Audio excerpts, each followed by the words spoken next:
Good morning students. आज हम लोग कक्षा 9 की हिंदी के क्षितिज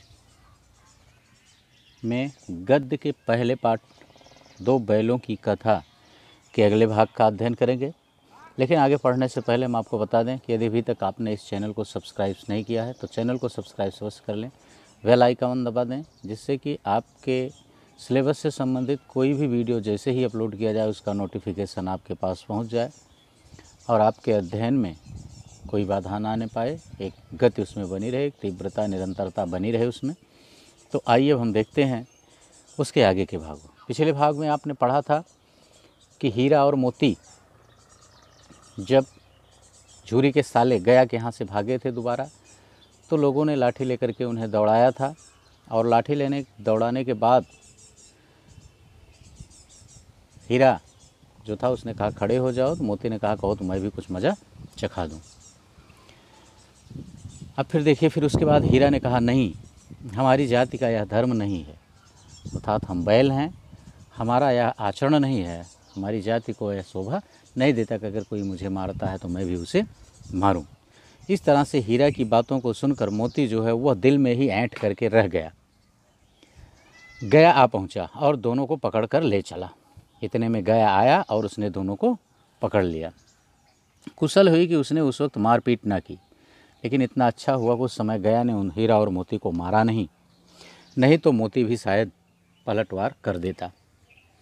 उसके तेवर देखकर गया और उसके सहायक समझ गए कि इस वक्त टाल जाना ही मसलहत है। मसलहत का मतलब अच्छा है, यानी मोती के तेवर को देखकर, अर्थात उसके स्वभाव को, भाव को देख करके गया और उसके सहयोगियों ने जान लिया कि इस समय इनको मारना अच्छा नहीं है, इनकी मारपीट को टाल देना ही इस समय ज़्यादा अच्छा होगा। आज दोनों के सामने फिर वही सूखा भूसा लाया गया। दोनों चुपचाप खड़े रहे। घर के लोग भोजन करने लगे। उस वक्त छोटी सी लड़की 2 रोटियां लेकर निकली और दोनों के मुंह में देकर चली गई। यानी एक रोटी उसने हीरा को दिया और एक रोटी मोती को। उस एक रोटी से इनकी भूख तो नहीं शांत हुई, लेकिन दोनों को ऐसा लगा कि मानो उनके हृदय को भोजन मिल गया। अर्थात उस छोटी लड़की के द्वारा एक एक रोटी पाने के बाद दोनों काफ़ी प्रसन्न हुए भीतर ही भीतर। यहाँ भी किसी सज्जन का वास है। लड़की भैरों की थी, उसकी माँ मर चुकी थी, सौतेली माँ उसे मारती थी, इसलिए इन बैलों से उसे एक प्रकार की आत्मीयता हो गई थी।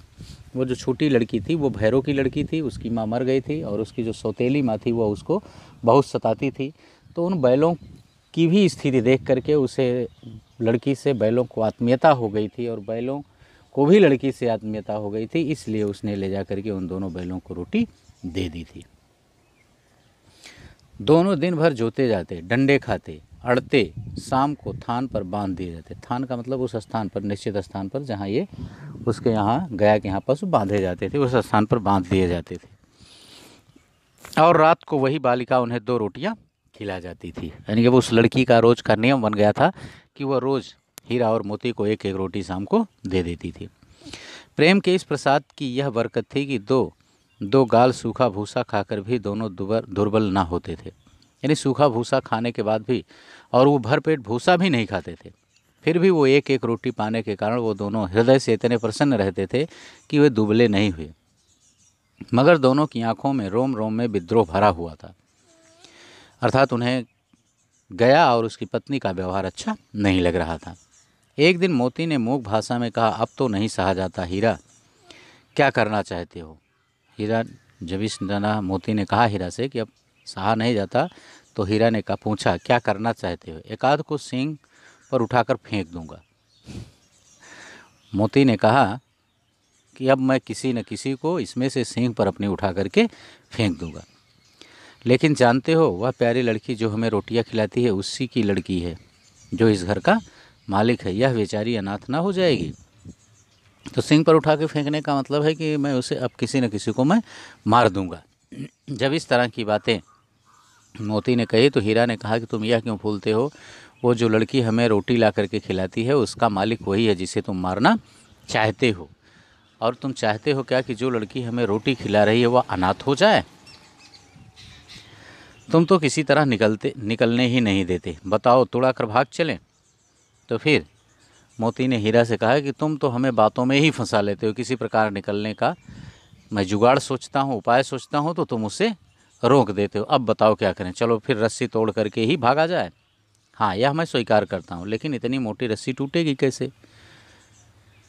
हीरा ने मोती से कहा, हाँ मैं भी इस बात से सहमत हूँ कि चलो यहाँ से भाग चलें, लेकिन ये रस्सी इतनी मोटी है कि ये टूटेगी कैसे? इसका एक उपाय है, पहले रस्सी को तोड़ा, थोड़ा सा चबा लो, फिर एक झटके में जाती है। यानी पहले उसको, चूँकि आप देखते होंगे कि पशु जो होते हैं, कुछ पशु होते हैं वो रस्सियों को, अपने पगहे को खाते हैं, तो वही उसने भी कहा कि पहले कुछ रस्सी को चबा लिया जाए और उसके बाद जब वो पतली हो जाएगी थोड़ी सी तो हल्के से एक झटका मारा जाएगा और टूट जाएगी। रात को जब बालिका रोटियां खिलाकर चली गई, दोनों रस्सियां चबाने लगे, पर मोटी रस्सी मुंह में ना आती थी। यानी इतनी मोटी रस्सी थी कि यह हीरा और मोती उसे मुंह में नहीं पकड़ सकते थे। बेचारे बार बार जोर लगाकर रह जाते। सहसा घर का द्वार खुला और वही लड़की निकली। दोनों सिर झुकाकर उसका हाथ चाटने लगे। दोनों की मूँछें खड़ी हो गईं, यानी दोनों की पूँछें जो थी वो खड़ी हो गई, चूँकि पशुओं का स्वभाव होता है कि वो अगर किसी से प्यार करते हैं तो अपनी पूँछ खड़ी कर लेते हैं।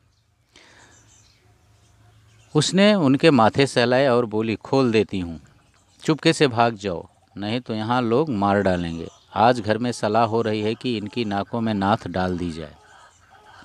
उसने गराव खोल दिया, पर दोनों चुपचाप खड़े रहे। मोती ने अपनी भाषा में पूछा, अब चलते क्यों नहीं?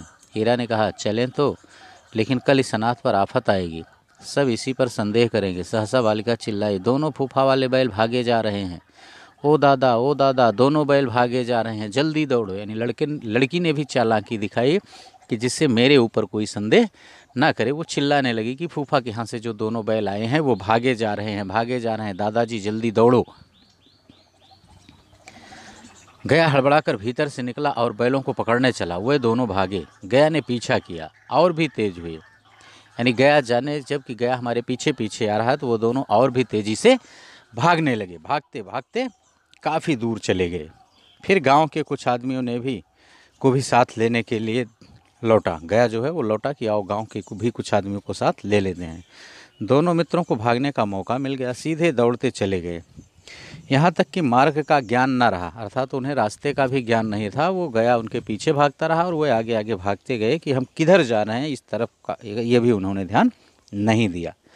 जिस परिचित मार्ग से आए थे उसका यहाँ पता न था। यानी जिस रास्ते से ये दोनों लाए गए थे उन्हें पता नहीं था कि वो कहाँ और किस मार्ग से जा रहे हैं।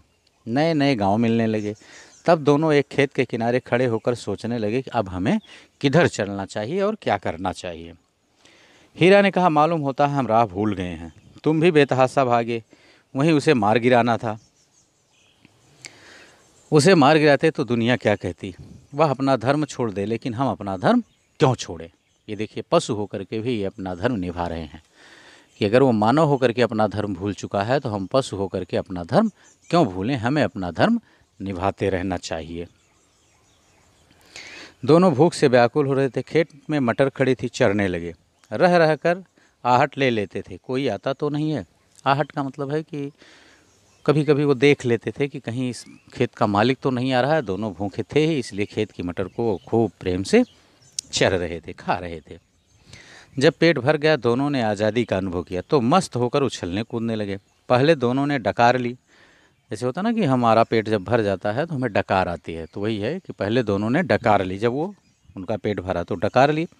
फिर सींग मिलाया, जैसा वो हीरा के यहाँ, हीरा और मोती गया के रिश्तेदार झूरी के यहाँ करते थे।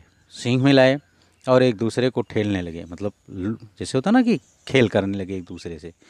मोती ने हीरा को कई कदम पीछे हटा दिया, यहाँ तक कि वह खाई में गिर गया। तब उससे भी क्रोध आया, संभल कर उठा और फिर मोती से मिल गया।